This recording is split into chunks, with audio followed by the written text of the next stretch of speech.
En este trabajo vamos a presentar el arte conceptual analizando la obra Cómo atrapar el universo en una tela de araña.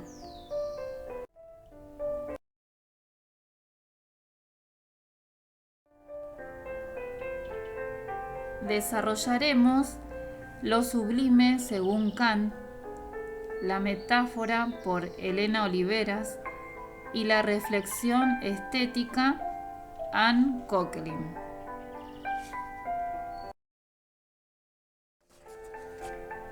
En este trabajo se tomará como tema el análisis de una obra que asumió la existencia de la toma de conciencia sobre el perjuicio que ocasionaría la obra instalación Cómo atrapar el universo en una tela de araña, del artista argentino Tomás Araceno, y la devastación de las arañas, especie Paraguixta bistrata.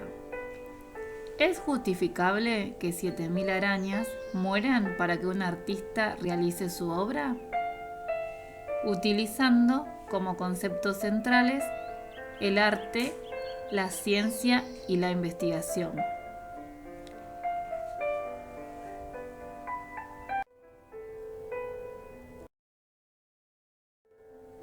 La obra estuvo emplazada en el segundo piso y subsuelo del Museo de Arte Moderno de Buenos Aires, Mamba. Los espacios utilizados para la muestra fueron intervenidos y modificados especialmente para la instalación. Se acondicionó y montó en el centro de la sala una estructura donde las arañas construyeron su telarañas. El recorrido se efectuó alrededor de la obra, pero alejado a 2 metros y pegados a la pared del lado derecho del espectador. El espectador podía caminar a su alrededor y observar desde muchos puntos de vista el centro donde se encontraba la estructura donde se posaban los hilos tejidos por las arañas.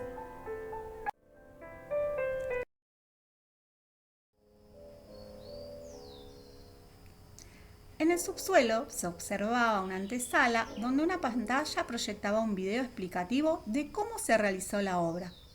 Se observaba el trabajo de las arañas, especies originarias del norte de Argentina, Brasil y Paraguay. También se vio una de las vitrinas, había unos escritos de investigación sobre el cosmos y las constelaciones, las cuales inspiraron a Tomás Araceno a construir esta obra. Eran una especie de mapas cósmicos.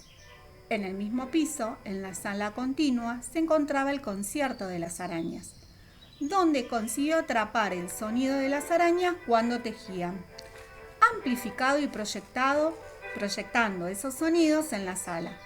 En esa sala se encontraba una araña dentro de un cubículo de vidrio, siendo la única que se podía visualizar.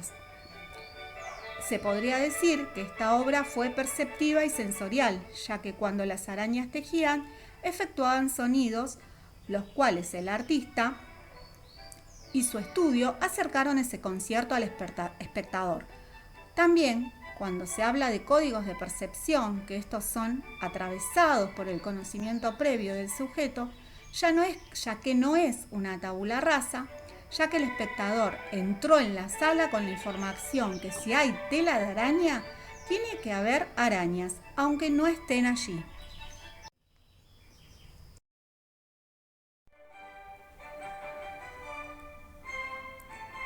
Según Kant, a propósito de lo sublime, la facultad de la imaginación se enfrenta a sus propios límites.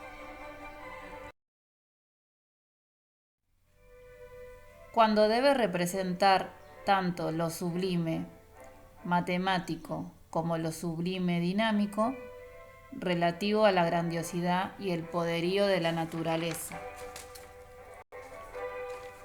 En consecuencia de lo sublime dinámico de Kant, este poderío de la naturaleza impacta sobre el público y o espectador de la obra, ya que esa grandiosidad lo pone al límite entre el pensamiento y las sensaciones que genera el recorrido visual.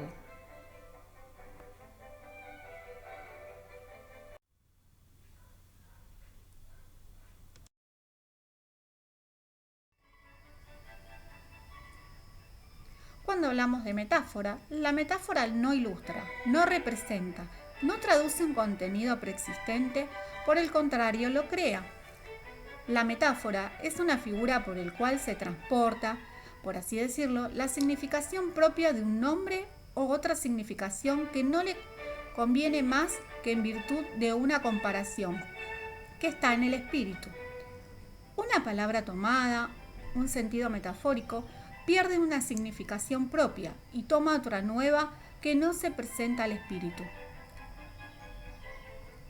Más que por la comparación que se hace entre los sentidos propios de esta palabra y lo que se compara.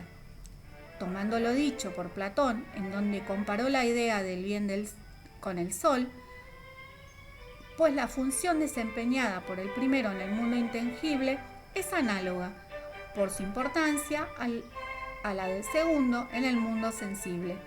Y en este ensayo podemos permitir compararlo a este mundo intangible análogo de las telas de araña con el mundo sensible del universo creado por ellas.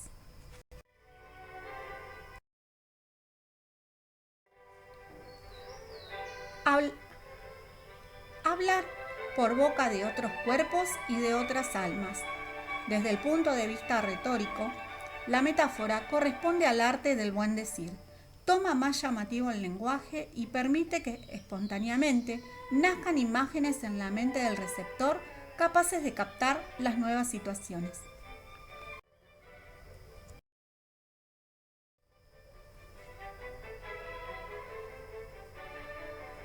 Según Kant, ¿qué conocimientos podemos obtener a través de las obras de arte?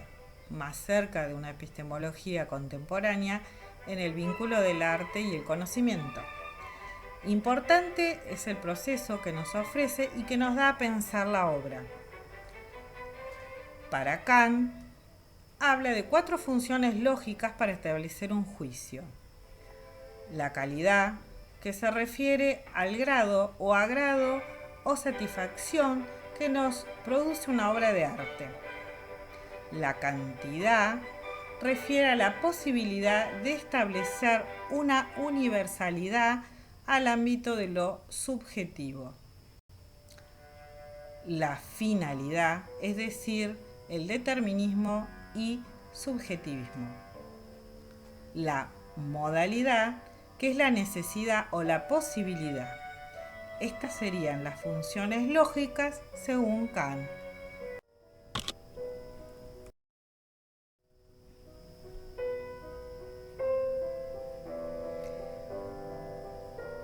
Seguimos con la reflexión de Kant, donde Kant dice que el arte provoca una satisfacción desinteresada. Esto implica que no podemos juzgar al arte por criterios de utilidad, sino por el grado del placer que provoca. Entonces, el juicio del gusto es contemplativo por el arte y es placer. Este placer se aleja de lo moral, conocimiento en sí mismo. Entonces, el arte es una necesidad libre que se experimenta libre por voluntad propia. Entonces la teoría kantiana produce un cambio y una mirada, ya que es una obra la que carga con las características del arte, sino la reflexión de ella, que puede ser llamada reflexión estética. Aquí nosotros estamos relacionando quién es el que produce la obra de arte. ¿Las arañas o Tomás Saraceno? La 12.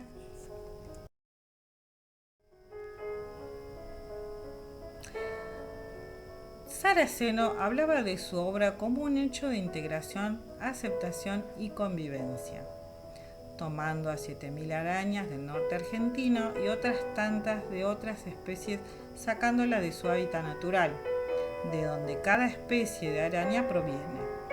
¿Está alterando el ecosistema? no solo de las arañas, sino de las miles de grillos que utilizan para alimentarse. Cuando los grillos se terminaron, las arañas por las noches empezaban a comerse entre ellas. Así es como la Parabrixia bistrata determinaron la culminación de esta obra.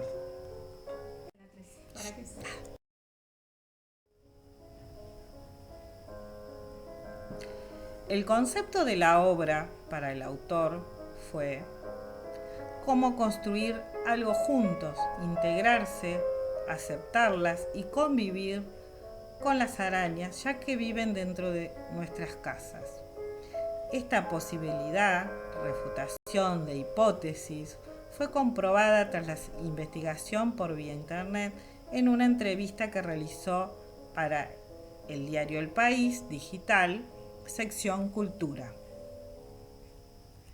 Al artista, que denominaban llamar un laberinto cósmico tejido por 7000 arañas, en la cual el artista recreó su versión libre del mito de Penélope. Durante su estancia en el moderno, el ciclo vital de la Antrópodos sufrió varios cambios. Entre ellos, hizo una crítica para el Work in Progress, trabajo en progreso, con la versión libre del mito de Penélope. Las arañas comenzaron a comerse entre sí día lo que había tejido por la noche.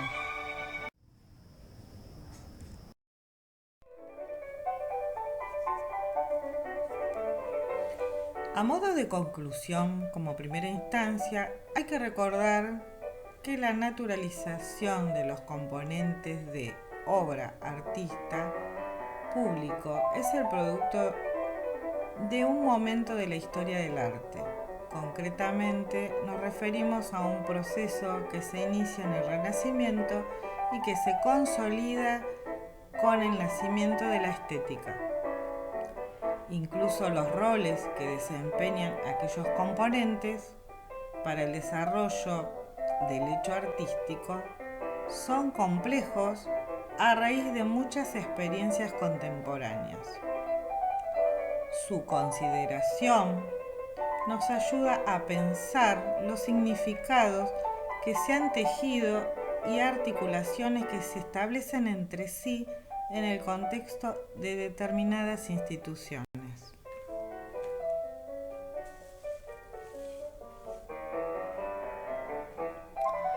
Lo científico social estudia a su ser cultural que tiene la posibilidad de incidir en sus propias condiciones y existencias. Podríamos decir que Tomás Saraceno encuadraría en el plano de este modo de investigación al llevar adelante la obra con propia investigación sobre las arañas y sus aspectos sociales, parecidos al de los seres humanos.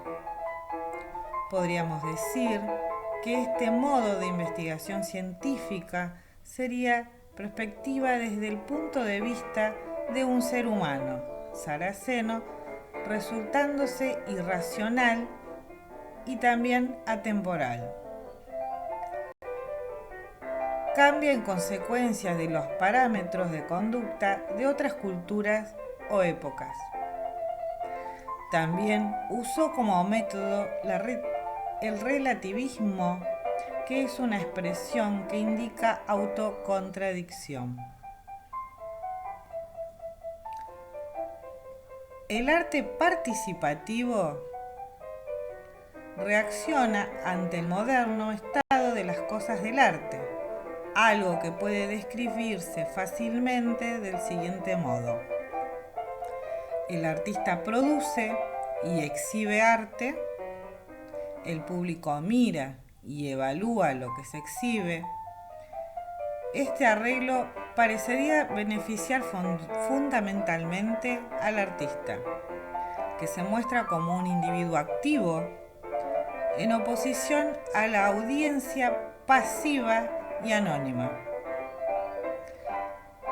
Si el artista tiene la capacidad de popularizar su nombre, la identidad del público queda sin saberse, a pesar de que sea el que provee la validación necesaria para que el artista tenga éxito.